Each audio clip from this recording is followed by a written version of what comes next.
세 절이니까 좀 같이 읽을게요. 석 달쯤 후에 어떤 사람이 유다에게 일러 말하되 내 며느리 다말이 음행하였고 그 행음함으로 말미암아 임신하였느니라. 그를 끌어내어 불사르라. 여인이 끌려나갈 때 사람을 보내서 시아버지에게 이르되 이 물건 임자로 말미암아 임신하였나이다. 청하건대 보소서 이 도장과 그 끈과 지팡이가 누구의 것이니까 한지라. 유다가 그것들을 알아보고 이르되 그를 내 아들 셀라에게 주지 아니하였음이로라 하고 다시는 그를 가까이 하지 아니하였더라 해서요. 오늘 말씀은요, 학끌이라고 해서 하나님께 끌리다. 제가 그 영끌에서 좀 따왔어요. 그 영혼을 끌어모아서 이렇게 집을 산다는 그 단어가 영끌이거든요. 근데 우리가 이제 하나님께 우리의 삶을 드리면 어떤 일들이 일어나는지를 오늘 말씀을 통해 같이 보았으면 좋겠습니다. 제가 초반에 영상을 보여드린 이유는 저 물이라는 게 결국은 저 이승윤 씨가 또 목사님 아들이기도 하고 저는 그 물이라는 의미가 우리가 다 목말라 하잖아요. 여러분들 다 중독에 이 시대에 얼마나 많은 사람들이 빠져 있습니까? 뭐 유튜브 중독에도 빠져 있고요. 우리가 왜 그럴까요? 목마르기 때문인 거죠. 인생은요, 목마르게 되어 있어요. 근데 그 인생의 목마름을 무엇으로 해결할 수 있을까요? 그 목마름 해결할 수 있는 유일한 길은 성경에서는요, 하나님이라고 말해주고 있어요. 여러분, 성경 말씀에 이런 말씀이 있어요. 예레미야 2장 13절인데 같이 읽어볼게요. 내 백성이 두 가지 악을 행하였나니 곧 그들이 생수의 근원되는 나를 버린 것과 스스로 웅덩이를 판 것인데 그것은 그 물을 가두지 못할 터진 웅덩이들이니라. 지금 두 가지 죄 짓는 게 있대요. 그건 뭐냐면 내 백성들이, 하나님을 믿는 사람들이 지었던 두 가지 죄가 뭐냐면 첫 번째는 생수의 근원되는 하나님을 버린 겁니다. 여러분, 하나님을 버린 거, 여러분 하나님 버리셨나요? 안 버렸다고 말할 수 있겠죠. 근데요, 일주일간 삶을 돌아보세요. 내가 하나님하고 얼마나 관심을 갖고 살았나.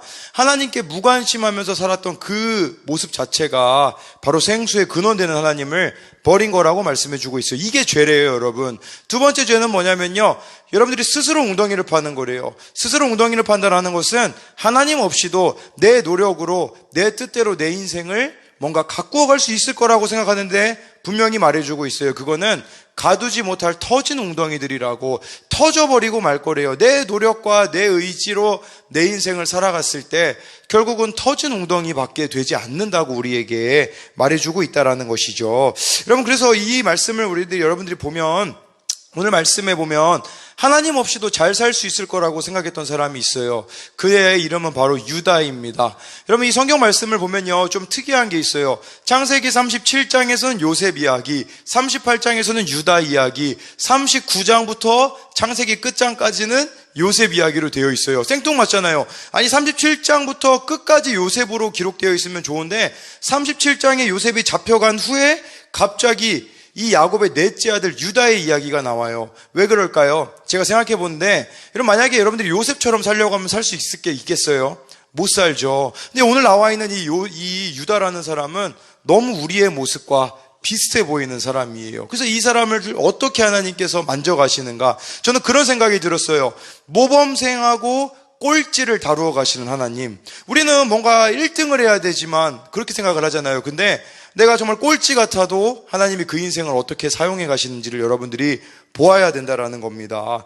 여러분, 이 넷째 아들 유다인데요, 이 유다의 이름은 뜻은 하나님을 찬양합니다. 하나님 찬양이라는 뜻이에요.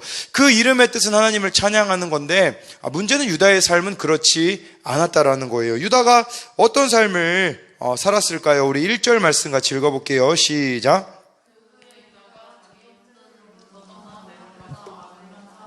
이라와 가까이 아니라. 그 후회가 언제냐면 자기 동생 요셉이 팔려간 후에. 여러분, 이 유다라는 사람은요, 그 동생을 이렇게 팔자고 했어요. 노예로 죽이지 말고 팔자고 했는데, 근데 그때부터 형제들을 떠났대요. 형제들을 떠났다라는 건 우리로 말하면 교회를 떠났다고 보면 돼요. 그러니까 이렇게 신앙생활 모태신앙인 이 유다가 갑자기 교회를 떠나버렸어요. 왜 그랬을까요? 그렇게 생각했거든요. 나도 내 인생 내 마음대로 잘할 수 있을 거라고, 잘 살 수 있을 거라고, 하나님 없이도 내 인생에 문제가 없을 거라고 생각해서 공동체, 교회를 떠나버립니다. 그랬는데 떠나면요, 여러분, 특히 여러분 나이에는 친구의 영향을 많이 받잖아요. 저 화면이 잘 안 보일 텐데요, 제가 찾아보니까요, 대인관계 영향받아 흡연할 확률이 친구가 담배를 폈을 때 청소년이 흡연할 가능성이 무려 18.17배로 높다고 합니다. 그러니까 우리가 여러분 나이에 친구들의 영향을 되게 많이 받잖아요. 그런데 오늘 말씀해 보면요, 이 지금 하나님을 떠났잖아요. 유다가 누구를 가까이 했냐면, 여기 말씀해 보면 아둘람 사람 히라와 가까이 했대요. 이 아둘람 사람 히라는 하나님을 아는 사람이었을까요? 모르는 사람이었습니다. 그러니까 모르는 사람, 하나님을 모르는 세상과 친구가 되었다라는 의미라고 볼 수 있어요. 여러분들 그걸 아셔야 돼요. 신앙은요, 중간이 없어요. 여러분들이 정말 하나님을 사랑하던가 세상을 사랑하던가 동시에 사랑하는 것은 불가능하다라는 거죠. 그래서 지금 오늘 말씀에 나와 있는 유다는 세상을 사랑하기로 결정을 했어요. 그랬을 때 이제 마음대로 살면 행복할 줄 알았는데요, 이제 유다가 점점 삶이 무너지기 시작해요. 우리 2절 말씀 같이 읽어볼게요. 시작. 유다가 거기서 가나안 사람 수아라 하는 자의 딸을 보고 그를 데리고 동침하니, 이 말씀 보니까요, 가나안 사람 수아라 하는 자의 딸을 보고 그를 데리고 동침했다라고 말씀해주고 있어요. 그러니까 수아의 딸하고 결혼했다고 말씀해주고 있잖아요. 이 수아라는 의미는 제가 찾아보니까 좀 부유한 그런 의미가 있더라고요. 그러니까 유다가 결혼을 지 맘대로 했어요. 어떻게 결혼했냐면 돈 많으니까, 이 집안이 돈 많으니까. 그리고 딸을 보고 결혼했다라는 건 뭐냐면 눈에 보기에 예쁘니까. 세상적인 조건을 가지고, 여기 보니까 가나안 사람이래요. 가나안 사람, 하나님을 안 믿는 사람이었었거든요. 여러분, 이 하나님을 믿는 사람, 하나님 믿는 사람끼리 결혼을 해야 되는데, 지금 오늘 말씀에 나와 있는 이 유다는 하나님이 없잖아요, 인생에. 그러다 보니까 세상적인 조건에 맞춰서 돈 많은 집이랑 결혼하면 내가 행복하겠지, 예쁜 여자랑 결혼하면 내가 행복하겠지 라고 이렇게 했다라는 거죠. 여러분, 우리 예찬이와 한결이가 있잖아요. 제 아들들인데, 이름을 짓는다라는 것은 그 이름에 부모나 그 이름을 짓는 사람의 마음이 담겨 있어요. 예찬이의 이름의 뜻은요, 예수님을 찬양합니다라는 뜻으로 저희 아버지가, 예찬이 할아버지가 지어줬어요. 정말 예수님을 찬양하는 아이가 되어라. 물론 금요기도에 예배 드릴 때 개판이긴 해요. 예찬이가요, 말을 정말 안 들어요. 이름과 반대되는 삶을 살고 있어요, 아직은. 또 한결이라는 저 이름의 뜻은요, 한결이라는 이름의 뜻은 한결같은 믿음을 가져라 라는 의미로 한결이 엄마가 지어줬습니다. 이름이라는 거는 기대를 담고 있거든요. 유다가 그 수아라는 사람의 딸과 결혼했는데 아들을 3명 낳아요.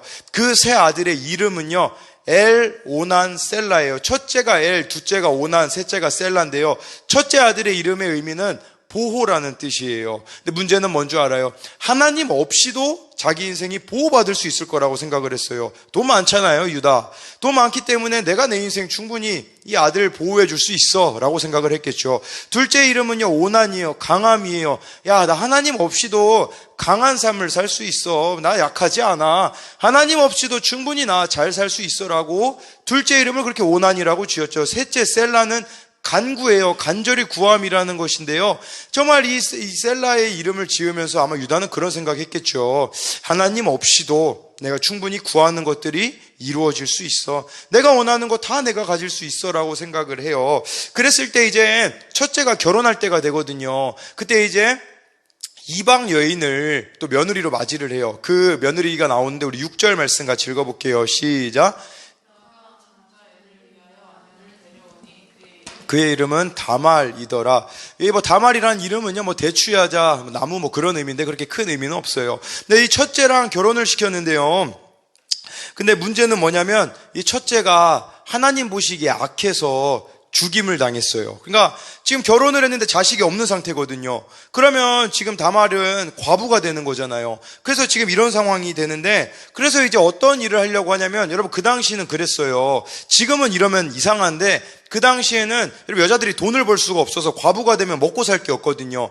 그러면 첫째 아들이 죽으면 둘째 아들이 결혼을 해줘서 그 자식을 태어나면 그 자식은 누구의 아들이 될까요? 둘째 아들이 아니라 첫째 아들이 됨으로써 첫째 아들이 원래 받아야 될 재산을 그 가정이 받게 되는 거죠. 둘째가 결혼을 해야 돼요. 그걸 알고 있어요. 근데 어떻게 했을까요? 둘째가 결혼을 안 해요. 둘째가 왜 결혼 안 했는 줄 알아요? 간단해요. 만약에 결혼을 안 하잖아요. 그러면 아버지의 재산의 3분의 1을 가질 수 있어요. 근데 만약에 여기서 결혼을 하면 이 아들이 첫째 형의 아들이 되니까 내 재산이 4분의 1로 줄어들게 되어요.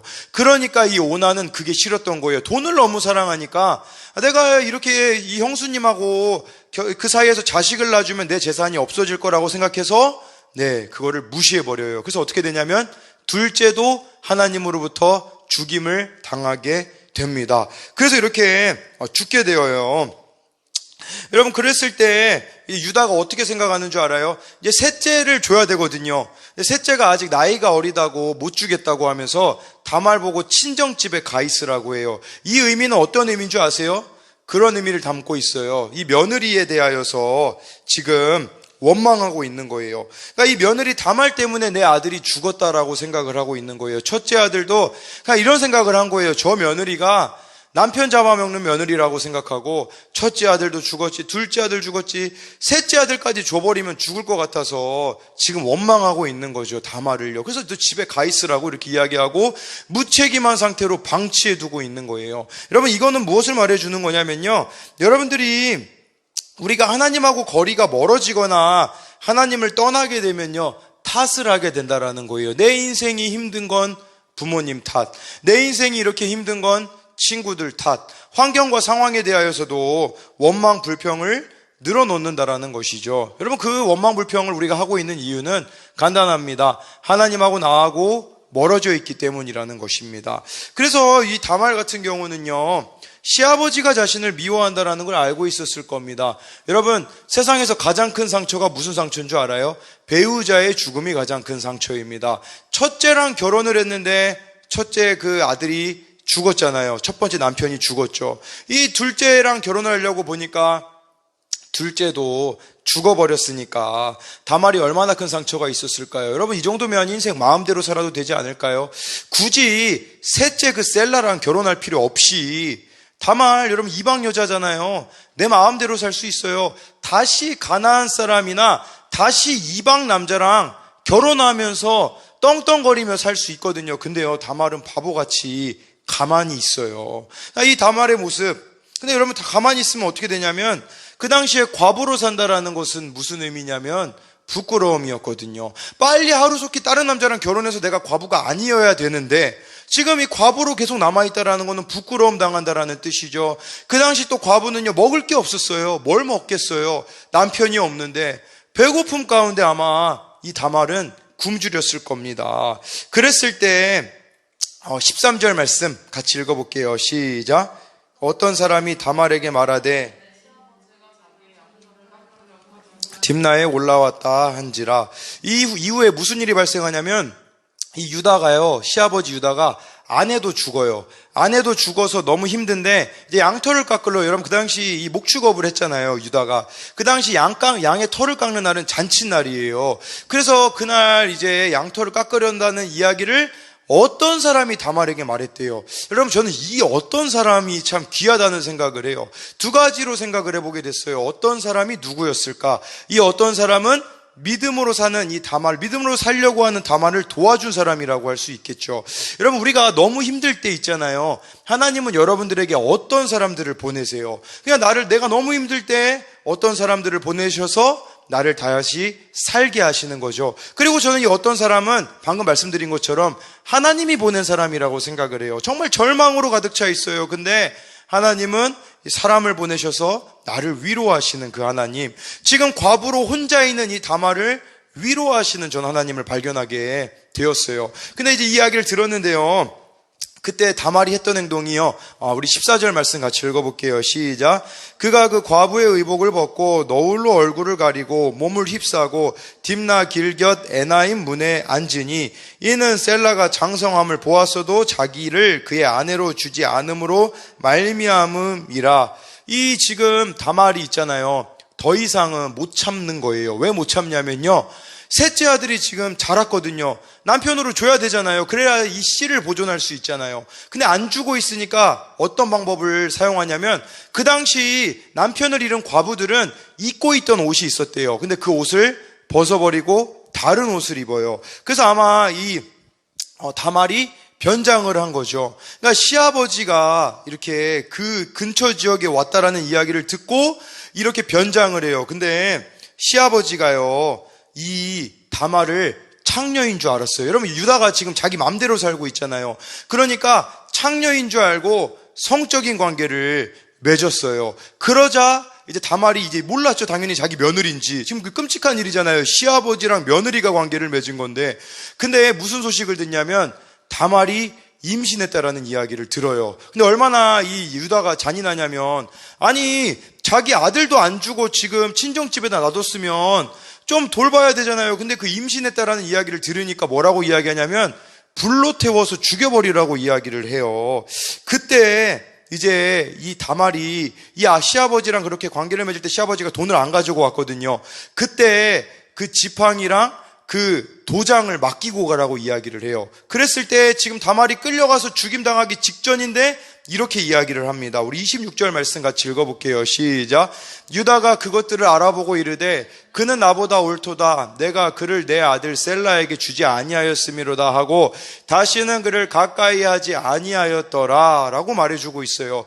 지금 너무나도 부끄러움을 당했어요. 여러분 지금도 시아버지랑 며느리 사이에서야 자녀가 태어났다고 해봐요. 뉴스에 나올걸요. 여러분 근데 이 당시에도 똑같았어요. 이 당시도 시아버지랑 며느리랑 관계 맺는 것은요, 이거는 부끄러운 일이거든요. 근데 유다가 어떻게 했다고요? 그는 나보다 옳도다. 다말이 나보다 옳았다라고 인정을 하게 되었다라는 겁니다. 한마디로 유다의 고백은 그거예요. 내 첫째 아들하고 둘째 아들하고 내 아내가 죽은 것은 다말 때문이 아니라 내가 하나님을 떠났기 때문이구나 라는 것을 깨닫게 되었다라는 겁니다. 그러니까 자기가 유다는 얼마나 큰 죄인인지를 몰랐어요. 여러분 지금 오늘 여기서 예배드리는 여러분들 대부분 다 모태신앙들이잖아요.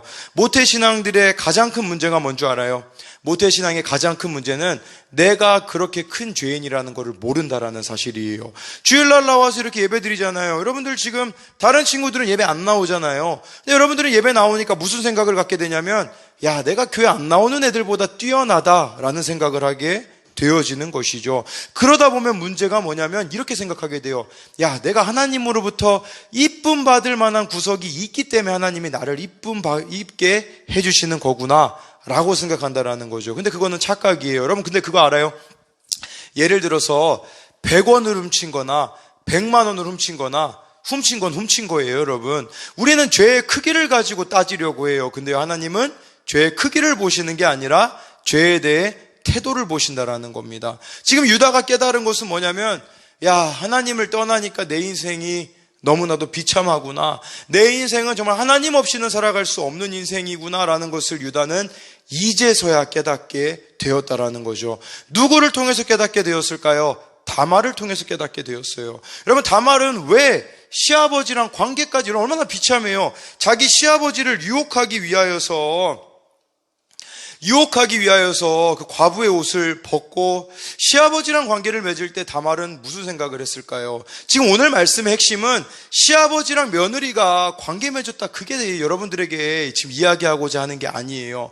다말은 이 가정을 지키려고 했다라는 거예요. 이 가정이 믿음의 씨가 끊어지지 않기 위하여서 다말은 자신이 하고자 하는 최선을 다했다라는 거죠. 이 말씀의 의미는요, 여러분들이 있잖아요. 예수님 믿지 않는 유다 같은 사람들이 여러분 주변에 있어요. 근데 여러분들은 다말과 같이 되어서요, 그 사람이 나를 무시한다고 할지라도 끝까지 사랑해내서 이 믿음의 씨가 이어지도록 하는 것들이 우리의 사명이라는 겁니다. 여러분 근데 이 삶이 결코 쉬울까요? 쉽지 않다라는 것을 오늘 다말을 통해서 여러분들이 알 수 있다라는 것이죠. 여러분들이 정말 믿음으로 살면요, 세상 사람들은 여러분들에게 그렇게 이야기할 거예요.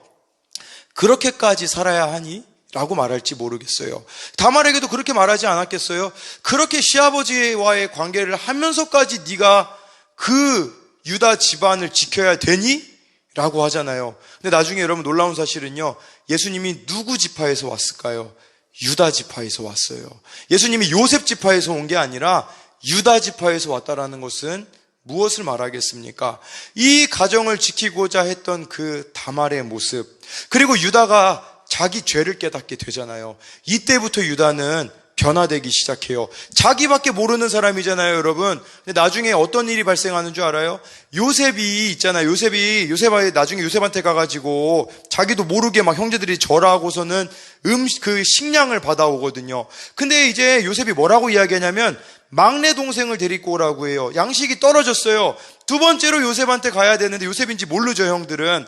그때 르우벤 형은 이렇게 이야기를 해요. 르우벤 첫째가 뭐라고 이야기하냐면, 아버지, 만약에 이 막내한테 문제가 막내가 베냐민이에요. 요셉 동생인데, 만약에 베냐민에게 문제가 생기면요, 제 아들들을 죽이셔도 됩니다 라고 이야기했을 때 야곱은 움직이지 않아요. 근데 유다가 나중에 뭐라고 이야기하는 줄 알아요? 유다는 이렇게 이야기해요.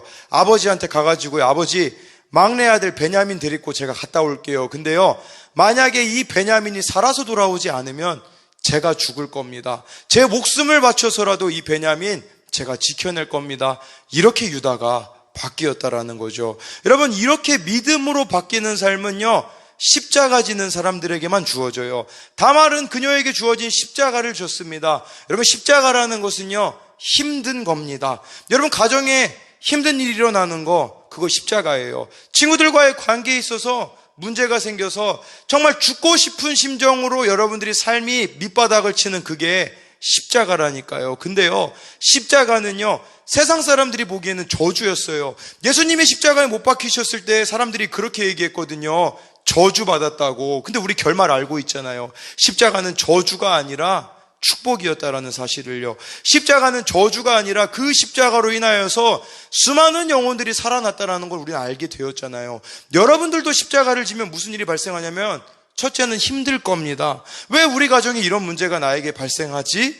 근데 끝까지 그 십자가를 지다 보면 나중에 무슨 일이 발생하게 되냐면 살아나게 됩니다. 이 무너진 유다의 가문이 살아났던 것처럼 여러분들이 여러분들의 십자가를 지고 끝까지 예수님을 따라가면 여러분 가족이 살아날 거고요. 여러분 주변에 있는 친구들이 살아나게 되어진다라는 거예요. 어제 온양온천역에서 저희가 찬양을 불렀어요. 버스킹을 했는데 그 버스킹을 하던 중에 우리 멈출 수 없는 찬양을 부르고 있었거든요. 근데 우리 가운데 현빈이가 찬양을 하고 있는데, 아니 멈출 수 없는 찬양을 부르는데 갑자기 저 이런 모습을 처음 봤어요. 이렇게 버스킹 하는데 막 어떤 막 청년들이 막 점프 뛰면서 막 이렇게 막 찬양을 앞에서 그냥 막 같이 막 하는 거예요. 막 앞에서 막 점프 뛰면서. 그래서 이거 무슨 일이지? 저 사람들 예수님 믿는 사람들인가? 이런 생각이 들었었거든요. 이 멈출 수 없는 찬양을 딱 끝나자 우리 가운데 있던 현빈이가 이야기하더라고요. 제 친구들이에요 라고 이야기를 했어요. 전날 밤에 친구들을 만났는데 친구들은 술을 마셨대요. 그래서 그 찜질방에서 같이 현빈이 보고 자자고 했대요. 근데 현빈이가 내일 나 온양온천역 가가지고 버스킹 해야 된다고, 찬양해야 된다고, 이렇게 못 간다고 이야기를 하자 이 친구들이 뭐라고 이야기했을까요? 그런 어떤 한 친구는 그런 이야기를 했다고 하더라고요. 예수 믿는 사람들은 정신병 걸린 사람 같다고. 그거 좀 즐기면 어떠냐고, 하루 그냥 건너뛰면 어떠냐고, 이런 식으로 이야기를 한 거죠. 현빈이가 그런 얘기를 하더라고요. 20살 되더니 친구들이 끊어지기 시작했대요. 왜냐면 지금 친구들하고 어울리려면 술자리 가야 되거든요. 근데 이제 믿음으로 살려고 하다 보니까 술자리들을 안 가다 보니까 당연히 친구들이 멀어지고, 정말 자기가 진짜 친구라고 여겼던 친구들조차도 떠나게 되었다고 하더라고요. 근데 현빈이는 왜 세상으로 가지 않을까요? 그냥 세상으로 가면 여러분 걸릴 것이 없거든요. 근데 왜 현빈이가 세상으로 가지 않을까요? 제가 어제 현빈이랑 이렇게 밥을 먹게 됐거든요.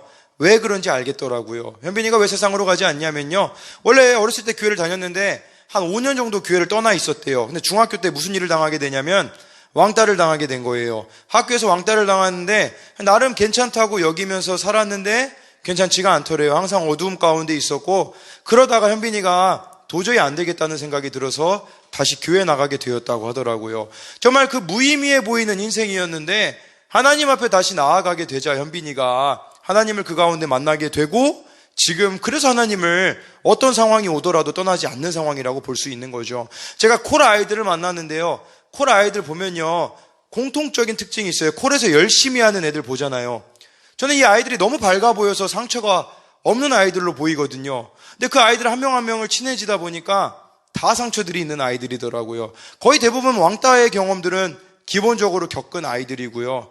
그리고요, 제가 지지난주인가 어떤 콜 같이 활동했었던 아이를 만났는데, 제가 콜을 왜 제가 하게 된 줄 알아요? 저 원래 콜 만들 생각도 없었고 제가 만든 것도 아니고 아이들이 만든 거거든요. 근데 제가 콜을 왜 함께 하게 됐냐면요, 이거 솔직히 뭐 콜 하는 거는 제 돈 나가는 것밖에 안 되거든요. 여러분 솔직히 말씀드리면 그냥 제 인간적인 관점으로 보자면. 근데 콜을 왜 함께 하게 됐냐면, 그 중에 개척교회 목사님 딸 아이가 있었는데, 제가 그 아이를 이제 온양온천역에 이렇게 천안 사는 애기 때문에 데려다 주는데 그 아이가 차에서 그런 얘기를 하더라고요. 제가 집에 데려다 주는데 그때 제가 전도사였죠. 전도사님, 저는요 한 가지 꿈이 있어요. 그래서 제가 그 꿈이 뭐냐고 물어봤죠. 그랬더니 그 아이가 그런 얘기 하더라고요.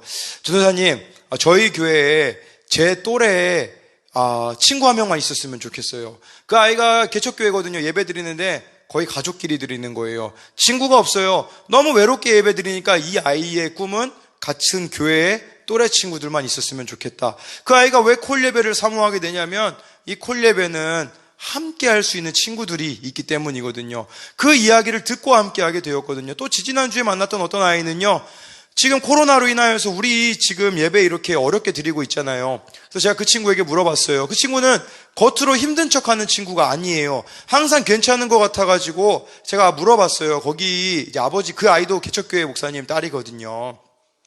지금 예배에 이렇게 어떻게 코로나로 인하여서 잘 그래도 드리고 있니라고 물어보니까 그런 얘기 하더라고요. 목사님, 저희 가족이 5명인데 원래 한 가정이 있었고 또 한 가정이 있어서 이렇게 있었는데 지금 코로나로 인하여서 우리 가족하고 한 집사님하고 이렇게 예배드리고 있어요. 한 집사님이라고 하면 6명이서 예배드리고 있거든요. 그러니까 그 상황 가운데 얘가 얼마나 힘들었을까라는 생각이 들더라고요. 근데요, 그런 아이들이 결국은 진짜 하나님을 사랑하더라고요. 겉으로 보기에는 하나님을 사랑할 만한 조건을 가진 아이들이 아니에요. 겉으로 보기에는 하나님을 원망할 거리들이 많은 아이들이거든요. 근데 그 아이들의 모습 가운데 그 아이들은 정말 그 원망할 수 있는 상황 가운데서 하나님을 찾았고 하나님이 그 아이를 만나셨고 그 하나님이 아이들을 통하여서 일하고 계시다라는 거죠. 여러분도 이랬으면 좋겠어요. 지금 내 인생이 내리막길 같고 갈수록 내 인생이 망가지는 것 같지만 망가지는 게 아니에요, 여러분. 하나님이 여러분들에게 십자가 지라고 하는 겁니다. 여러분, 십자가는 하나님이요, 아무에게 지라고 하지 않아요. 누구에게 지라고 하는 줄 알아요?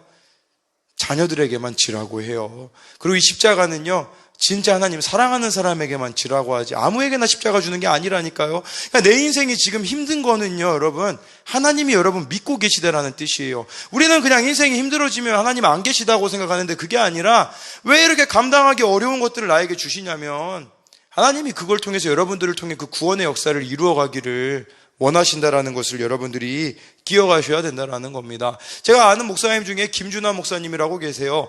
저분은 정말 저를 능가하시는 분이에요. 대단하세요. 이분은요, 학교 앞에 그 인형탈 쓰고 가가지고 춤추세요. 막 노래 틀어놓고 춤추고요. 그리고 여자아이들에게는 그 손거울 막 나눠주고요. 그러다가, 그리고 초등학교 앞에는 아침 등굣길에 가가지고 있잖아요. 그 권투장갑 끼고서는 지나가는 초등학교 아이들하고 이렇게 주먹 치면서 화이팅이라고 이렇게 해주시는 분이거든요.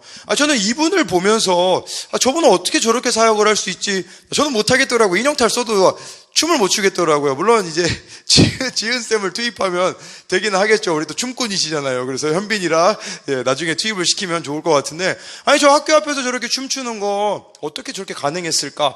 그리고 학교 앞에 정말 저는 저분을 보면서 어떻게 저런 일들을 감당할 수 있지라는 생각을 했는데, 제가 오늘 아침에 저분 간증 영상을 들었거든요. 저분이 저런 삶을 사시는 이유는 한 가지더라고요. 그것은 뭐였냐면 예수님을 사랑하기 때문이라고 이야기를 하더라고요. 여러분, 진짜 예수님을 사랑하면요, 물불 가리지 않아요. 근데 우리가 왜 지금 물불 안 가리는 이유는 내가 예수님을 그만큼 사랑하고 있지 않기 때문이에요. 여러분, 예수님 사랑하면요, 다른 거 안 보입니다. 다른 상처도요, 안 보여요. 그냥 주님만 보이는 거예요. 그래서 여러분, 저도 그런 생각을 해요. 저는 왜 이런 삶을 살아야 할까라는 생각을 가끔 하거든요. 여러분, 제가 좀 속도 없는 사람 같아요. 왜냐면 우리 교회 아이들이 지금 고2 애들이 제가 고2 애들을 맡게 됐거든요. 근데 고2 아이들을 맡게 됐는데 지난주 목요일 날 이제 제가 그 입장에 가가지고 가족 모임을 갖고 이제 집으로 와서 너무 피곤해가지고 제 아내는 한결이랑 잠들었고 저는 예찬이가 안 자고 있어서 지금 비몽사몽한 상태예요. 그래서 잘까 말까를 고민하고 있었거든요. 근데 어떤 아이한테 고2 아이에게 전화가 오더라고요. 전화가 뭐라고 왔냐면, 목사님, 저희들이랑 축구나 농구 하시면 안 돼요? 어땠을까요? 제가 그 전화 받자마자 갑자기 힘이 샘솟았어요. 힘이 샘솟아가지고 지금 막 고민을 했어요. 오늘 드디어 축구화를 신을 때가 왔구나. 드디어 농구화를 신을 때가 왔구나. 나가야겠다 했는데 5분 후에도 전화가 와서 목사님 취소됐어요 라고 해서 제가 힘을 얻었잖아요. 그래서 예찬이랑 나가서 놀아줬거든요. 그러니까 그냥 저는 그 상태가 너무 힘든 상태였는데 나가서 아이들 그렇게 만나려는 아이들이 저에게 힘이 되었잖아요. 여러분 근데 아이들하고 제가 그러다가 이제 금요일 날 무슨 일이 있었냐면 새해 복 많이 받으라고 아이들에게 좀 세뱃돈을 줘야겠다. 다른 친구들에게는 미안해요. 제가 고2를 맡고 있기 때문에 무슨 생각을 했냐면 우리 교회 고2 아이들에게 세뱃돈을 줘야겠다 생각을 해가지고요. 카톡을 들어갔어요. 선물하기. 들어가는데 마음 바뀔까봐. 제가 마음을 바뀔까봐 빨리 들어가가지고 보니까 5,000원짜리는 안 되겠더라고요. 왜냐면 이 고2 아이들 숫자를 세보니까 20명이에요. 20명을 이제 5,000원짜리 주면 10만 원이잖아요. 이거 10만 원은 좀 안 돼. 에바예요, 에바. 예, 우리 에바 참치. 근데 제가 거기서 무슨 생각을 하게 됐냐면, 3,000원짜리 해야겠다 생각이 들어가지고요. 20명에게 3,000원을 하니까 6만 원이 나오잖아요. 근데 이거 결제하기 버튼이 고민되는 거예요. 여기 교회 2년, 3년 안 나온 애도 있거든요. 아니, 2년, 3년 안 나온 애한테 이거 보낸다고 무슨 의미가 있을까? 그러다가 제가 그냥 눈 감고 눌렀어요. 누르고서는 결제를 했거든요. 그래서 그게 카톡으로 쭉 다 보내지더라고요. 그래서 제가 20명 아이들에게 보냈거든요. 오늘 예배 몇 명 나왔나요? 0명 나왔잖아요. 여러분 이거 무의미한 투자 아니에요? 아니 근데 애들이 저한테 연락 받았을 때 뭐라고 한 줄 알아요? 이렇게 얘기했어요. 목사님 이번 주에 무슨 일이 있어도 교회를 나가겠습니다. 구라잖아요 여러분. 아무도 안 나왔잖아요 이 구라쟁이들. 아니 지금 손해보는 거 제가 여러분 근데 사람들이 저를 좀 바보로 아는 것 같아요.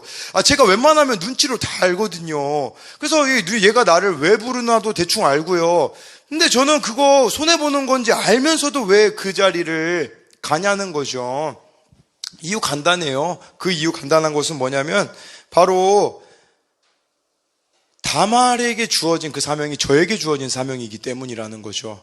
유다처럼 하나님 모르고 방황하는 사람들에게 하나님을 보여줄 수 있는 존재는 다말이었던 것처럼 다말처럼 자기 부인하고 십자가 지고 정말 하나님을 사랑함으로써 그 수치당하는 일들을 감당해내면 어떤 일이 벌어지는 줄 알아요? 아까 말씀해 보면 어떤 사람이 도와준다고 했잖아요. 진짜 어떤 사람이 도와줘요. 제가 아이들을 사랑하다가 포기하고 싶을 때마다 하나님은 어떤 사람을 보내주세요. 예를 들어볼까요? 금요일 날 고2 아이들 중에 태랑이가 우리 교회 와서 집에서 쫓겨났어요. 그래서 우리 교회 와서 자야겠다라고 저한테 연락이 와서 그 아이랑 이야기를 하니까 또 고2 아이들에 대한 마음이 품어지더라고요. 금요일 날 보낸 게 아니라 토요일 날 보냈네요. 태랑이랑 얘기 나누고 고2에 대한 마음이 품어져서 토요일 날 아침에 제가 보냈어요. 어제 보낸 거죠.